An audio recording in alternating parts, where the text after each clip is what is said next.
7 de la mañana, 49 minutos. Le damos la bienvenida a la cabina de RCN Mundo. Al Se alborotó esta cabina. Presidencial, sí, señor. Sergio Fajardo. Bienvenido, doctor Fajardo, a RCN Mundo. Muy buenos días. Gran gusto de estar acá con ustedes, cerrando esta campaña, y gracias por darme esta oportunidad, porque sé que muchas personas me están escuchando y espero convencerlas de que voten por mí. ¿Por qué? Precisamente, en estos 4 días que le quedan. Habíamos hablado y lo habíamos comentado aquí con Juan Manuel, los resultados previos a toda esta semana, que no se pueden divulgar encuestas, daban a los indecisos todavía con un amplio margen. ¿Qué le puede decir a usted a esos que todavía no tienen claro el voto para el próximo domingo? Que todavía cuentan, y que, fíjense ustedes, y empiezo con una observación. Cuando terminó las elecciones del 13 de marzo, la consulta, con los resultados que se dieron en ese momento, muchos medios de comunicación dijeron, esto se acabó, aquí hay 2, y hay que escoger entre 2. Y eso fue una presión mediática muy grande sobre las personas. Yo desde el comienzo decía, aquí pueden pasar muchas cosas, pero es que las encuestas, usted que es matemático, las encuestas dicen una cosa, pero si usted revisa lo que ha pasado, hablo también de mi propia experiencia personal en términos políticos, de lo que ocurre, faltando 2 semanas, hay unos cambios muy importantes. No, que esto está terminado y entonces y mire lo que está pasando. En estos días se va a definir esta elección. En estos días, en este momento que estoy hablando, muchas personas están tomando decisión. Y lo ilustro con una cifra para que ustedes me entiendan. Hace 4 años, en este momento, faltando una semana, yo estaba a 13 puntos de Gustavo Petro, y no tenía ni propaganda, ni se había suscitado todo lo que está suscitando en este momento. Y después de estar a 13 puntos, en una semana quedé a 1. Todo esto puede pasar. Y por eso a ustedes que me están escuchando, que están pensando en su voto, yo los quiero invitar a que voten por mí, porque Colombia va a cambiar, nuestro país va a cambiar. La condición de rabia, de miedo, de malestar, de inconformidad que hay en Colombia es muy grande. El estallido social tiene unas raíces profundas en una sociedad profundamente desigual, la nuestra, con unos niveles de pobreza extraordinarios, con unas cifras de desempleo que no se corresponden con lo que aspiramos y soñamos. Esa Colombia va a cambiar. Y el reto que tenemos enfrente es, ¿cuál cambio? Esa es la pregunta que yo hago en términos retóricos, pero para explicarles a ustedes. Y yo quiero decirles que el cambio que yo represento en la candidatura mía, con el trabajo, con el aprendizaje ya de tantos años, con las lecciones aprendidas y el conocimiento acumulado, es el que yo propongo. Y empiezo por decir algo. Ustedes han visto lo que ha ocurrido en esta campaña recientemente, la forma, los ataques, desde la cárcel, unos narcotraficantes, oficinas, carteles, paracos, a quién apoya videos, grabaciones. Por ejemplo, que para mí fue muy grotesco lo que pasó en el Congreso de la República entre el grupo que dirige Gustavo Petro, el Pacto Histórico, y el grupo del Centro Democrático. Pues no está el presidente Uribe allá, pero que tenía como cabeza al presidente Uribe. ¿Ustedes vieron la forma como se insultaron? Las palabras que utilizan para referirse el uno al otro. ¿Esa es la Colombia que nosotros queremos? Yo digo que no, y que se puede hacer política diferente, se puede hacer política con principios, se puede respetar, se puede reconocer, se puede diferir, se puede tener solidaridad, empatía para cambiar a nuestro país. Y se puede hacer una política que de verdad luche contra la corrupción, con seriedad, con rigor en las propuestas. Se puede hacer de la educación y el conocimiento uno de los ejes fundamentales para transformar nuestro país, para darle el desarrollo rural, para incorporar el conocimiento en la actividad pública, para construir los empleos que están soñando esos jóvenes que no tienen empleos, para que podamos decir que en Colombia la educación con calidad es un trabajo con dignidad, para apostarle al desarrollo de las mujeres, para hacer una cultura ciudadana de la convivencia, de la legalidad, que complementa la construcción de un acuerdo de paz en Colombia. Eso es lo que yo represento, eso es lo que yo le quiero decir a ustedes, y no tienen que votar por nadie. Esta elección, en esta vuelta, no va a ganar nadie para pasar a la segunda. Su voto es muy importante y yo los invito a que confíen en mí. Fajardo, muchos cuestionamientos generó. Arcila, dígame. Sí, ¿qué tal lo abusiva? Es que Fajardo así como candidato, como la compañero de pupitre. Además. Bueno, pero es cierto. O sea, hace cierto. poquito, hace 2 añitos. Candidato Sergio Fajardo. Muchos cuestionamientos generó la coalición de la esperanza, porque muchos incluso la llamaban la colisión de la desesperanza, por las peloteras que se dieron, no por su parte, pero sí por otros integrantes de esa coalición. Y Hoy muchos de esos representantes que dicen apoyarlo a usted han mandado avanzadas a otros candidatos, personas, por ejemplo, el representante Duvalier Sánchez, que llegó al Congreso de la mano suya políticamente y de otros compromisarios, como llaman ustedes a los militantes de los fajardistas, y se ha sentido solo. Muchos están abandonando el barco. No, no, Carla. Yo ya tengo una buena cantidad de años en política y ya he aprendido muchísimo y he visto cómo pasan las cosas. Tengo muchos aprendizajes y de hecho yo siempre llevo mi cuaderno, yo tomo nota y después elaboraré sobre todo lo que yo he visto durante todo este tiempo y lo que he aprendido, porque yo he aprendido muchísimo.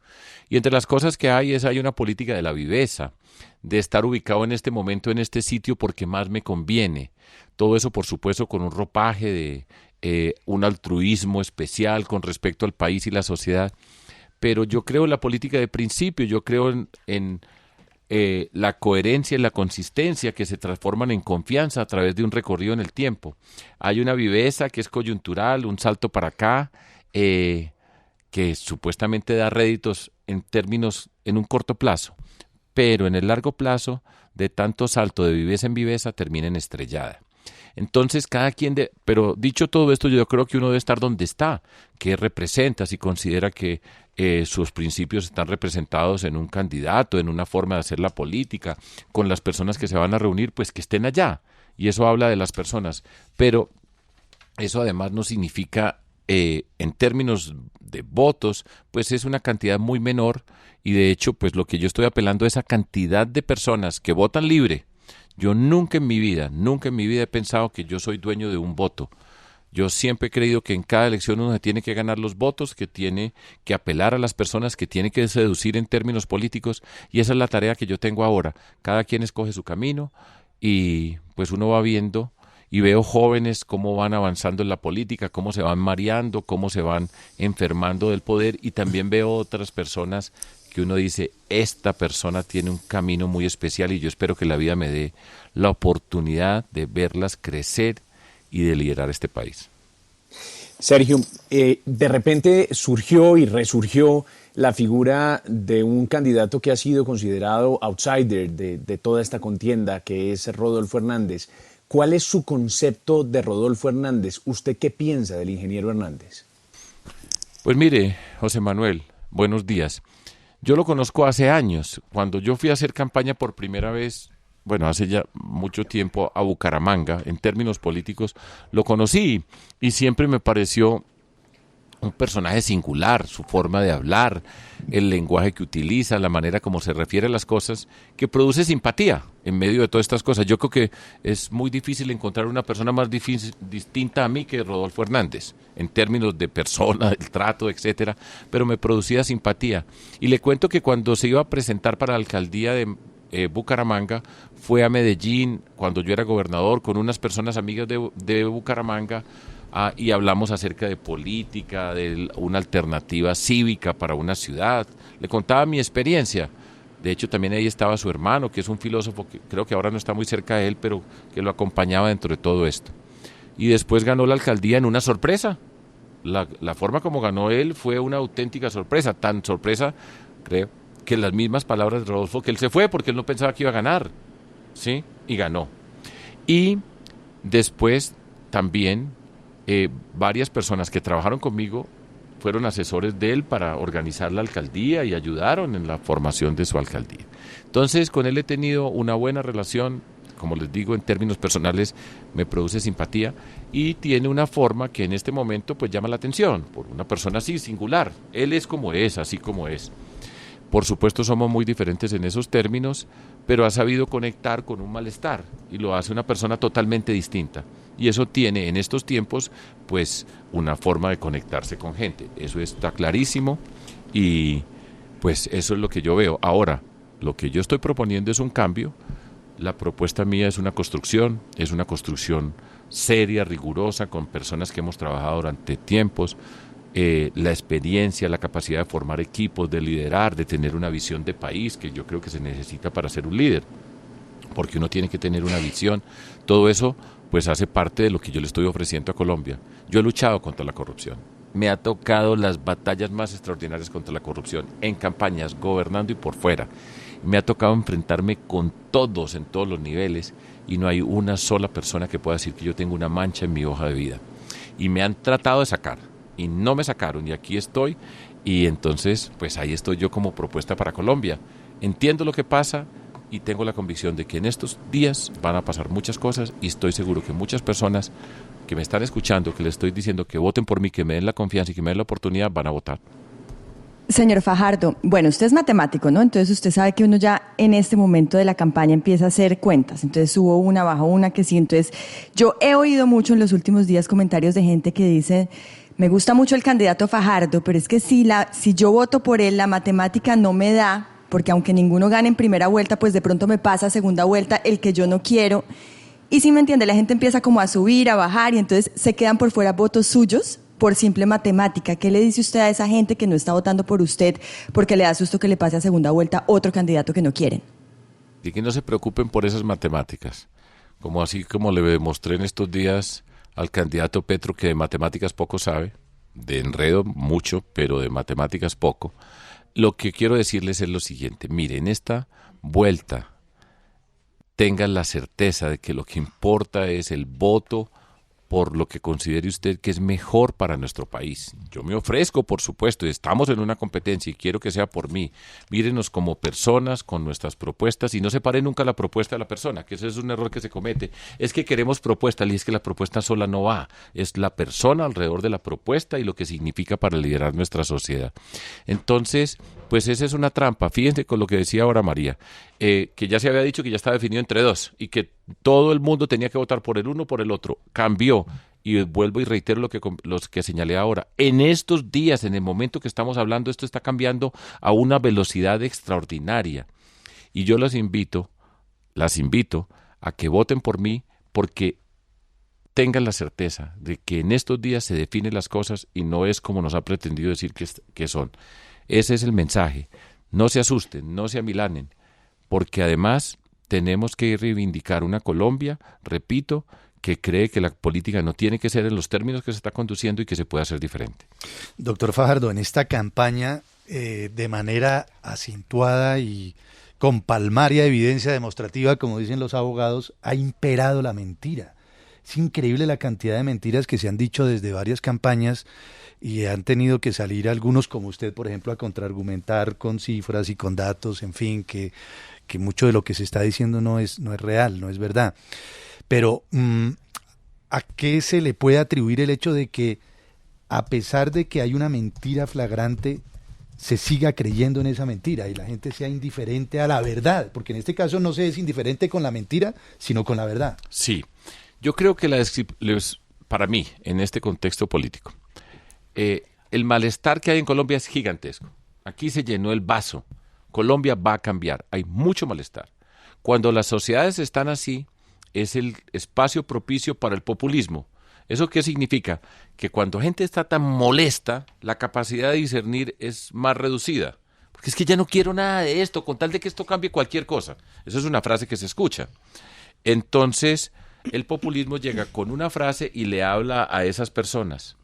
No es profundizar, esto no es el análisis riguroso de señalar las incongruencias, porque eso es irrelevante en esta discusión muchas veces, porque tiene tanto malestar que no escucha, y ya saben llegar y decirle una frase, y le dicen una frase y dicen, me resolvió el problema, bueno, yo voy con a mí qué me importa lo otro, con tal de que cambie, no importa lo que sea. Eso después se convierte, cuando llegan al poder, si eventualmente llega a poder una expresión de esa, rápido en frustración. Porque ahí es donde se va a ver la dimensión de la mentira y del engaño. Cuando ya está en el poder, ahora, pues usted se puede hacer el loco. Pero cuando llega al poder se convierte en frustración. Y Colombia, esta Colombia nuestra, nuestro país, el que yo quiero dirigir, después de esa frustración se va a convertir en explosión. Ya vimos en la explosión social, el estallido social no es una construcción ficticia, es una realidad profunda. Y ese es el camino.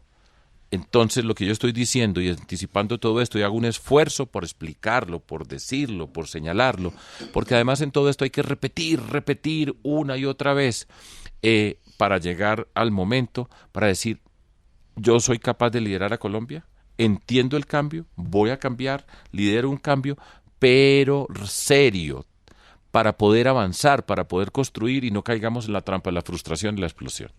Pero es así, esa es la circunstancia. Con tal de que sea cambie cualquier tanta, pero menos, pues, y chao. Y entonces no es pues que usted llegó el genio a explicar las cosas, sino ese malestar está ahí. Hay que transformarlo y eso es lo que yo trato. Doctor Fajardo, y lo llamo así además porque usted sí tiene un doctorado, en este caso en matemáticas, en la Universidad de Wisconsin. Doctor Fajardo, usted el otro día, antenoche, le hizo unas cuentas a Gustavo Petro en el debate que organizaron la revista Semana y el periódico El Tiempo. Y usted básicamente lo que decía es que el proyecto de reforma tributaria que quiere el doctor Petro serviría para recaudar como unos 65 billones de pesos. Pero usted le sacó una lista señalando que los proyectos que él quiere poner en marcha en caso de que gane las elecciones, pues no alcanzarían a terminarse con esa cantidad, con lo que él pretende recaudar en materia de impuestos. Dicho brevemente, ya que usted es matemático, ¿cuál es el hueco del plan de Gustavo Petro? Es decir, ¿de qué tamaño es la mentira en millones o en billones de pesos? Y solamente unas, porque no están todas, ¿sí? Entonces, vuelvo y lo digo, usted lo señaló bien. Básicamente, los programas que él tiene son 130 billones de pesos. La reforma tributaria que él tiene es la mitad, 65 billones de pesos. Y le faltan 65 billones de pesos para poder hacer lo que pretende hacer. Entonces, él, que es una persona inteligente, él, pues por supuesto es una persona fogueada, es un gran contradictor, tiene la maravilla y la capacidad de enredar lo que sea. Y es una inteligencia, es una habilidad. Entonces empezó a sacar un estilógrafo y señalaba y decía. Y lo que yo hice ayer le dije, mire señor, usted dijo esto, aquí está el video donde usted dice que son 33 billones. Ayer en el debate me dijo otra cosa, le dije, aquí está donde usted lo dijo. Porque además tiene una cantidad de personas que no importa lo que diga, están por él, no importa. Un teflón, como una especie de teflón. En el espíritu de Donald Trump, porque muchos se terminan pareciendo, en el que decía Donald Trump, mire, yo puedo asesinar a una persona aquí en Nueva York y no me pasa nada, porque puede decir cualquier cosa. Entonces, ahí está el video. Después dirán, no, es que después cambió. Dice una cosa, deja esa cosa, y se convierte en un hecho que yo creo que los medios de comunicación tendrán que reflexionar, porque cada que decía una cosa se convertía en la noticia. Por ejemplo, para salir de cifras, ya les dije cuáles eran las cifras, Juan Carlos, pero entonces, la semana pasada, Petro en una tremenda alocución al pueblo, con las masas, con chalecos antibalas, eso es tenaz, o sea, este es nuestro país y se tiene que cuidar, eso sí lo creo yo y hay que hacerlo, pase lo que pase, porque yo estoy en una confrontación democrática. Entonces dijo, el martes es golpe de Estado en Colombia, convoco a Fajardo y a Hernández. Entonces, todos los periodistas, desde ese segundo hasta este segundo, usted va a ir a la convocatoria de Petro. Tiene esa habilidad, todos hablando de él. Y yo dije, yo no voy a ir a ese cuento, yo no creo en la registraduría. Esto aquí es una calamidad lo que ha pasado con las instituciones del Estado. Pero le dije, yo no voy a ser parte de esa cortina de humo. Entonces, después, cuando van a mirar cuál golpe de Estado que una persona de la campaña de Rodolfo Hernández, el señor Germán Calle, le había dicho, y entonces se convierte en un problema nacional. Y entonces todos tenemos que estar aterrados porque se va a acabar la democracia en Colombia. Ese es el mismo espíritu, lo mismo para manejar las cifras, lo mismo para decir esto, cortinas de humo, para engañar, para hacer trampa. Entonces, a eso, ¿se imagina con poder? Sí. Esto es así sin poder. ¿Se imagina con poder? Y yo no quiero esa Colombia y tengo una confrontación y la estoy diciendo, eso es lo que yo estoy hablando con las cifras y con los hechos, ¿sí? Yo no tengo ningún problema en conversar, en discutir, pero eso para que lo miremos y por eso les digo, y esto se puede cambiar de otra manera.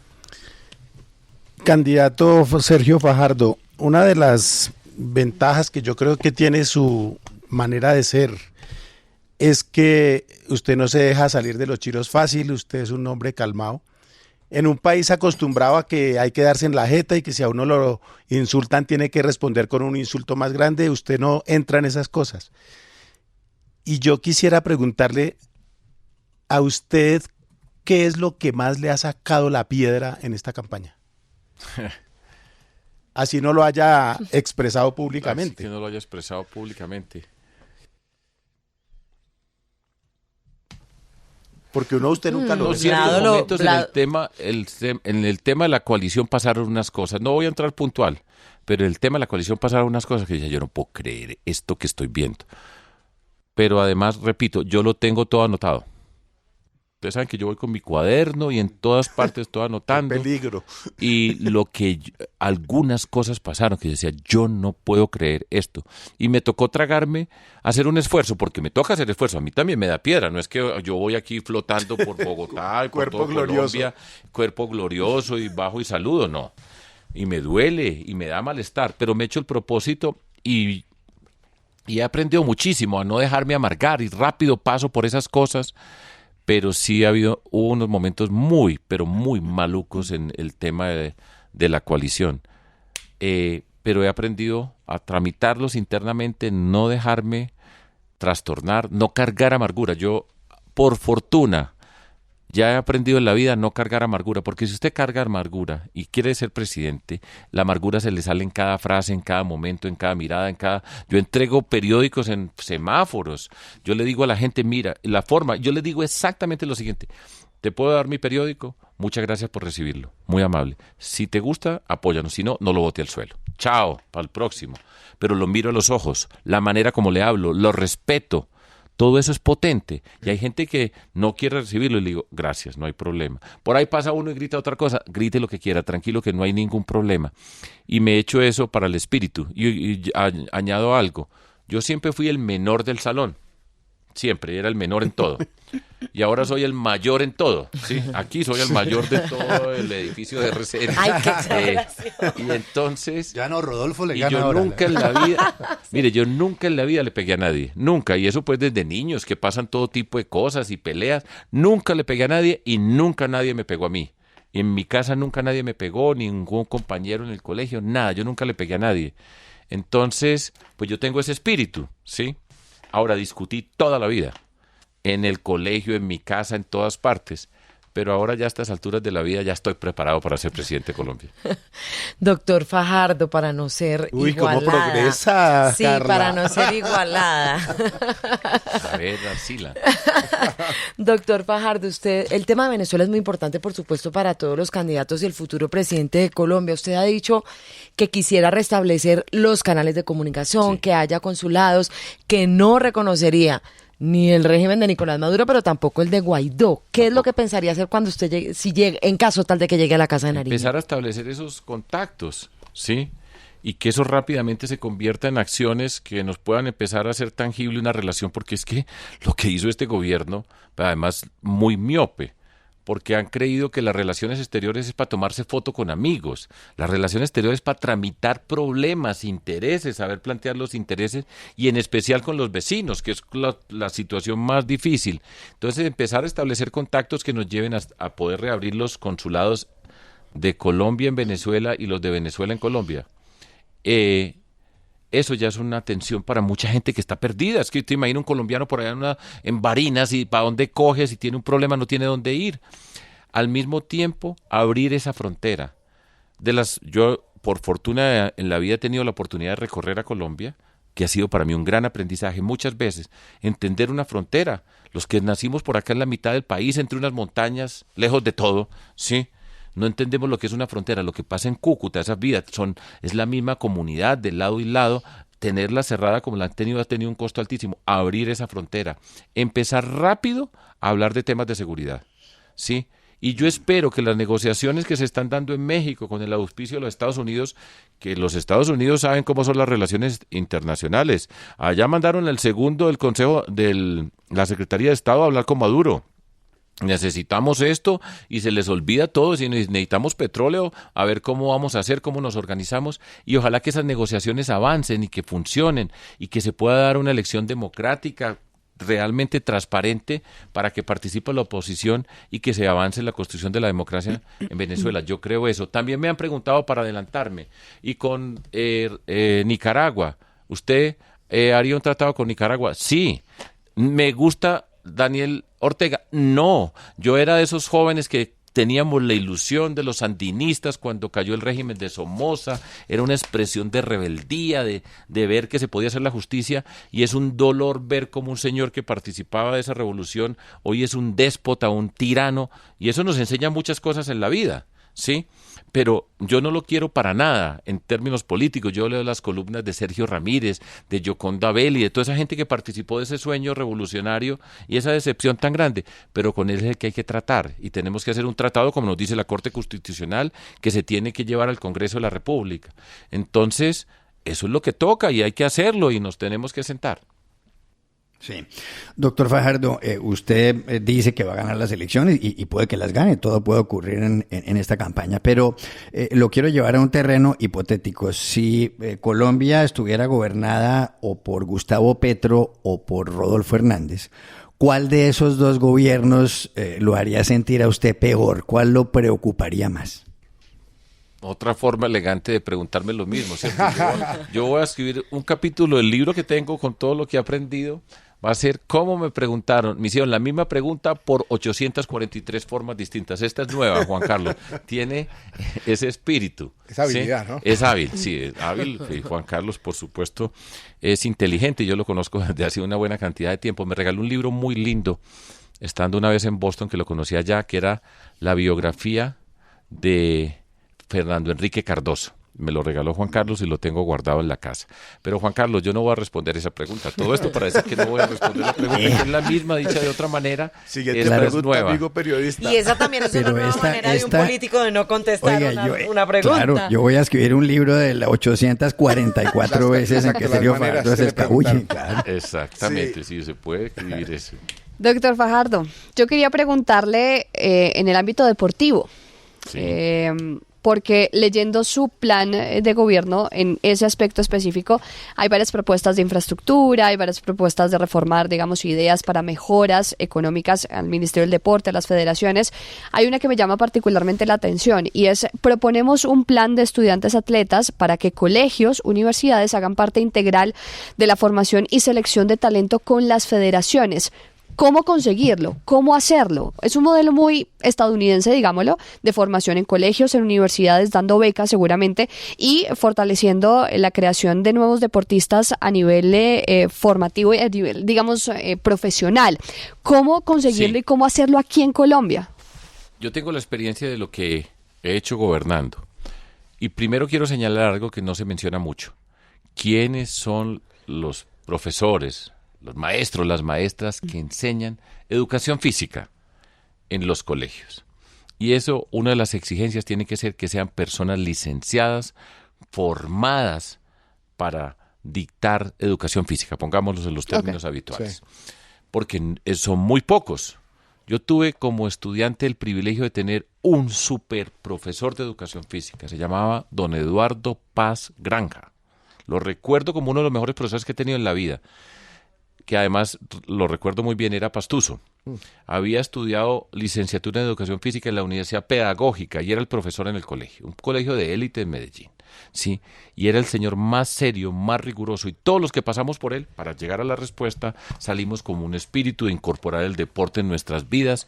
Tenemos por lo general una vida sana, incorporarlo desde el comienzo, eso es importantísimo. Así como queremos los de matemáticas, que sean para enseñar matemáticas, educación física, y tiene un impacto muy grande. Y rápidamente ese señor empezaba a mirar los talentos que había en el colegio, y poco del colegio mío salieron varios que fueron de la selección Colombia y grandes campeones, porque él estaba ahí. Entonces, escoger esas personas empieza desde el colegio y empezar a crear los clubes asociados con los diferentes temas, con personas ya con una mayor capacidad, que tengan el gusto, los niños, las niñas, por ese deporte y el talento, y de esa manera los vamos subiendo en el sistema educativo y van avanzando en la formación deportiva. Eso es lo que yo tengo en mente. Entonces, para llegar a las universidades, han hecho un ciclo donde pueden llegar y se puede trabajar con las universidades. Lo que ha pasado en Colombia es que salen solos. Katherine Ibargüen, un maestro por allá en una escuelita en apartado, la vio y dijo: esta muchachita tiene condiciones extraordinarias. La abuelita más pobre no podía ser. Y son casos, todo es extraordinario. Que esto no se vuelva extraordinario, sino que tenga un proceso de selección. Doctor Fajardo, para terminar, y me le voy a meter al rancho, con todo respeto. Oiga.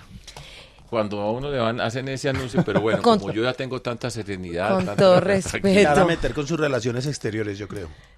Voy un poquito con lo de las relaciones exteriores. No, sí, le quería preguntar si María Ángela Holguín, su pareja sentimental, sería primera dama en caso de usted llegar a la presidencia y tendría algún cargo en el gobierno, porque finalmente María Ángela Holguín es una dirigente política de mucha trayectoria.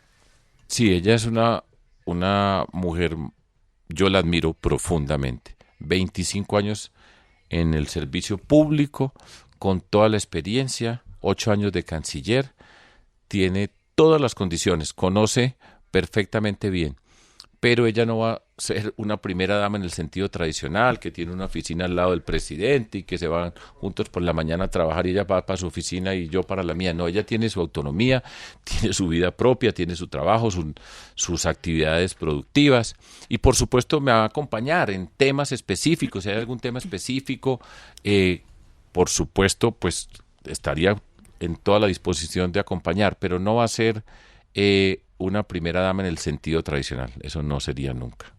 Doctor Sergio Fajardo, gracias por estos minutos aquí en la cabina de RCN Mundo. A ustedes muchas gracias. Mucha suerte el próximo domingo. Nos vemos hablando de la segunda vuelta la semana entrante. Y pues llamando. A todas las personas, vuelvo y reitero, yo les invito a que me apoyen, a que depositen la confianza en mí y podemos dar la sorpresa